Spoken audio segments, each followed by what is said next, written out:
not look good in the first three quarters, and then the way they were able to come back in the fourth and overtime. Are you more confident in the Knicks' title chances or less? Stephen A., more confident or less after last night?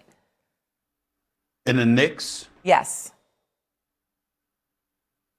To get to the finals or to win it all? Let's just say get to the finals. Well, they're going to get to the finals, so say win it all. Win it all. They're getting to the finals. Okay, They're going. The New York Knicks, Madison Square Garden is going to host a couple of NBA Finals games next month, without question. Knicks going to the finals. Win it all? Yes. We got to pump the brakes. We got to pump the brakes. OKC and San Antonio just appear to be next level. Is it impossible for the New York Knicks to beat either one of those teams? No, but it's highly unlikely. You almost need pretty much close to perfection from the New York Knicks for them to have a chance to beat either of those teams in the Western Conference. I'm not a Dallas Cowboy fan. I'm not delusional. You understand? I make sense. All right. I'm not delusional at all. I'm gonna hold on to the fact that the New York Knicks, what I said at the beginning of the year, they're going to the NBA Finals. I firmly believe that. But winning it over OKC or Wembanyama and San Antonio, that's a tall, tall order. But I reserve the right to address that once the finals are here. And Steve, to be fair, you have bounced around with the Knicks all year long. Be fair. You bounced around. Oh, no, nonsense. What about you? Detroit beat him in January, and you thought the Knicks are dead, for crying out loud. You were hot. You moved the goalposts. Move the goalposts. Hey, listen. I give credit where credit is due. Mike Brown changed my mind because he put the ball in Karl Anthony Towns' hands and allowed him to be a facilitator and took Brunson off the ball. Certainly that wasn't the case last night. But they changed stuff up, and what they've done offensively, plus the utilization of his bench. Knicks players don't look nearly as tired as they did last year under Tom Thibodeau. I think the combination of those two things are things I didn't see when they went up against Detroit. So I'm happy about it. And by the way, I would have picked them to beat Detroit. I would have picked them to beat Detroit in this series too. I would have as well. He did love Detroit. You know, we were sitting here every Wednesday. He loved it. I did. I think, listen, this is the kind of win that makes you start to believe a little bit. I mean, they've been playing really well. They've been playing really well, but the Knicks had laid an egg and not had won the game, and Cleveland won, and the Knicks lose by 15. It's like, geez, here we go again. But the fact that they got off the deck and won this crazy game miraculously, first game, in the history of the NBA, somebody was 22 down in 7 minutes to go. To do that, they're flying at home. They got a lot of belief right now. Listen, they played San Antonio pretty well in the regular season. They won 2 out of 3. And the game they lost by 2. So maybe, I'm not saying they're going to win the final, but I think they will be more competitive than I thought they would be prior to what we've seen with the Knicks in the last, say, 3-4 weeks, since that Atlanta game 3, or game 4, when they were down 2-1. The Knicks are dangerous. They can score. They can play pretty good defense. They've played 10 guys last night. Brunson will make a big shot. And Obi didn't do anything, and they still won the game. This is a dangerous team. I don't think they win the NBA championship, but I now think that final will be very, very competitive, and I wouldn't have said that a long time ago. Wendy, you weren't here last hour, but everyone thinks now this series is a wrap. Where are you? Where are you with this whole thing? No, of course not. We never overreact to game 1 of a series. Okay. Come on, we know this. But yes, I am more confident in the Knicks' title chances. You know, when you talk about 1994, people of a certain age, you say 1994 and they get this look in their eye. The players still sit courtside at every game. Mm-hmm. Starks, by the way, is coming on the court last night. Starks and Marbury are aiding the Knicks on defense last night. They're on the court. Get them off the court. All right, it's another thing. Put that in your little thing here. Yes, your little thing. This is the 4th time in the Jalen Brunson era that the Knicks have come back from 20 down to win a playoff game. Wow, really? 4th time? You remember last year those 2 games? Oh, the Celtics. Right. So this is one of the things you think about a team that's special. Obviously, when the Knicks play great and everything goes well, they can win. They're 2 of 19 on threes through like 2.5 quarters of this game. That's a loss, right? But this is, what we're seeing right now. In 20 years, people are going to be remembering this team. Jalen Brunson will be sitting courtside in the seats that Patrick Ewing is in. And people will remember 2026 because of how special this team is. And I think we can agree that this is a special team. This is a team that's had quite a ride during this regular season, but you watch how they're coming together. This last month, there's something special going on. They will be the underdogs. If they win 3 more games here, they will be the underdogs, absolutely. But this team is special. And the other thing I liked about it, maybe they wouldn't have come from the down, but nobody in the building left because they've seen the team come back. Nobody on the Knicks ever looked like they quit at all. You could argue that the Cavs quit on the game. It was the Knicks who didn't quit. So when you ask me, am I more confident? Yeah, I am. You know, I am not going to be in the business of underestimating this Knicks team. Stephen A., you want to add? No, that's what I'm point. That's my point, Wendy.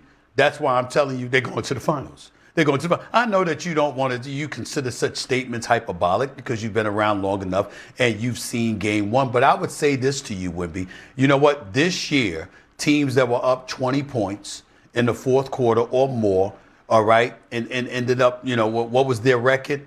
One, you know, in terms of people who lost the lead, 1-521. It doesn't happen. This is only the second time it happened all season long. That's number one. Number two, you know, when you look at what you're saying about the New York Knicks, it's not about Cleveland losing a game one. It's the demoralization that kicks in when you know that, when Jalen Brunson goes out there and he busts your ass like that, that's a problem. When we looked at, listen, Shay, just so y'all know, because Shay will love this because she loves Chicago, all things Chicago, Chi-Town. Okay, we get it.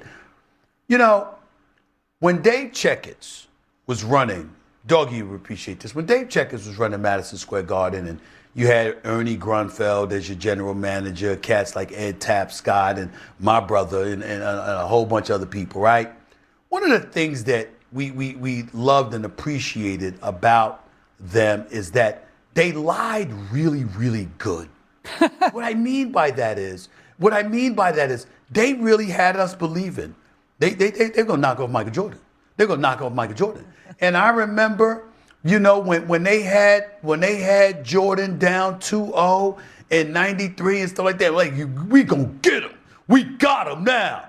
And then these damn people started talking about Michael Jordan gambling in Atlantic City and I'm sitting there like, no, and I'm screaming, no, stop, because I knew. 54 in game 4. Listen, don't wake up, Superman. Don't do it. You understand? And they nudged and they irritated him, and then he didn't want to talk to the media and all this other stuff. And I knew the people who were going to suffer most was going to be the Knicks. And he was going to take it all out on them. And sure enough, he did. There's this aura, this belief, like, yo, it's just that dude right there. That's what Brunson did to Harden and the Cavaliers last night. He just said, he just let them know, I'm here. And there's nothing that you all can do about it. I'm here. And I'm going to take y'all out. He took their heart. Now, all of this is null and void if they lose game 2. I understand that. I just don't think it's going to happen. I think that was a devastating loss last night by the Cleveland Cavaliers. And I think it's the kind of loss in the postseason you simply do not recover from. Probably. That's what I think happened last night. Probably. I will just say something about the Cavs. The Cavs are 8-7 in the playoffs. They've had some disappointments. Mm-hmm. They had a game in Toronto where RJ Barrett bounced around and went in. They bounced back from that. They get down 2-0 to the Pistons. They bounce back from that.